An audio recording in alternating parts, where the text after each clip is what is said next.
नमस्कार दोस्तों, आज मैं आपको बताऊँगी कि टैली में हम मैन्युअली क्लोजिंग स्टॉक या ओपनिंग स्टॉक की एंट्री कैसे कर सकते हैं।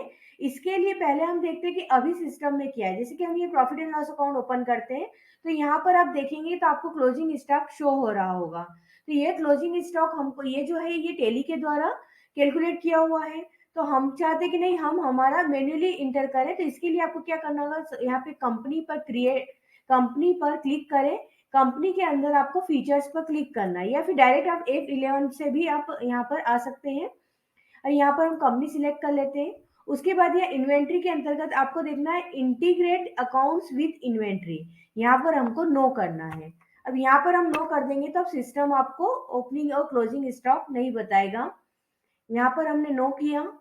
अब फिर से हम प्रॉफिट एंड लॉस अकाउंट पे जाते हैं और देखते हैं कि अब क्या है। ये देखिए यहाँ से आपको स्टॉक हट गया है, अब यहाँ पर स्टॉक शो नहीं हो रहा है। तो अब हम मैन्युअली इसको एंटर करने के लिए हमको क्या करना है देखते हैं। सबसे पहले हमको क्रिएट पर जाना है। गेटवे ऑफ टैली पर आकर हम मास्टर्स के अंदर क्रिएट पर क्लिक करेंगे। यहाँ पर हमको ग्रुप लेजर पर क्लिक करना है।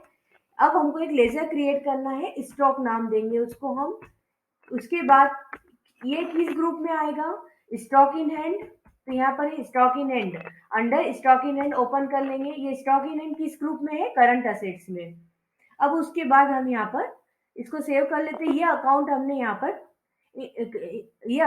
यहाँ पर ओपन कर लिया। अब अब क्या करना है हमको, ओपनिंग स्टॉक क्लोजिंग स्टॉक की डाटा देना है। तो हम यहाँ अल्टर पर जाएंगे, गेटवे ऑफ टैली पर आकर अल्टर पर क्लिक करें। अल्टर के अंतर्गत हमको लेजर ओपन करना है, लेजर पर क्लिक करें। उसके बाद अभी हमने स्टॉक अकाउंट ओपन किया है, यहाँ पर हम स्टॉक अकाउंट को ओपन करेंगे। तो देखिए अब इस लेजर में एंट्री करने के लिए आपको कोई वाउचर नहीं सिलेक्ट करना। आपको डायरेक्ट जैसे ही यहाँ पर लेजर अल्ट्रेशन पर जाएंगे, आपका ये स्टॉक अकाउंट में आपको दिखेगा। ये कौन किस में आ रहा है, stock in and current assets में। यहाँ पर देखिए ओपनिंग बैलेंस 1 अप्रैल 22 का है, तो यहाँ पर हमको ओपनिंग बैलेंस हम डाल सकते हैं। जैसे मान लीजिए मैंने 5 लाख का डाल दिया। अब क्लोजिंग बैलेंस की डेट आपको देना है। अब आप चाहें तो आप अलग अलग भी मंथली भी चाहें, जैसे कि हम चाहते हैं कि हम जुलाई की दें तो आप जुलाई की दे सकते हैं। डायरेक्ट अगर आप पूरे साल की लेना है तो आप 31 मार्च 23 भी ले सकते हैं। या फिर आप चाहें कि नहीं हमको तो जैसे दिसंबर की अलग लेना है तो आप यहाँ पे दिसंबर ले सकते हैं। दिसंबर में अगर हम चाहें तो ये ले लिया हमने। उसके बाद फिर हम चाहते हैं 31 मार्च पे, आप मंथली चाहे तो मंथली डाल दें, क्वार्टरली जैसा भी आपको ठीक लगे। फिर हमने ले लिया 31 मार्च 23 पे। यहाँ पे हम लेते हैं, ये देखिए ये हमने एंट्री कर दी। अब जाके अब हम चेक करते हैं। इस तरह से आप ओपनिंग स्टॉक क्लोजिंग स्टॉक डालते हैं। हम वापस से हम प्रॉफिट एंड लॉस अकाउंट पे जाते हैं। ये देखिए आप जब पहले हम कौन सा पीरियड लेते हैं, 1 अप्रैल 22 से 31 दिसंबर तक का दिया हमने, तो 31 दिसंबर 22 का देख लेते हैं।